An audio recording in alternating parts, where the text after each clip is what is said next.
When South Carolina gives you snow, My snowman's bigger than your snowman. make a snowman. Your Iceman. He's not snow. About 10 minutes of hard work, and Clark was born. I'm excited about it, and I don't want to leave my snowman now, but I'm really cold. Taylor, say cheese. You're in my snowman picture.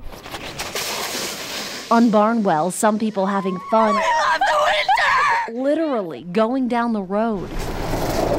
Immediately went to that hill. Students using their snow day to sled, getting creative with how to make it work. We looked in the garbage cans. We looked everywhere we could. Cardboard boxes, whatever we could find is what we took.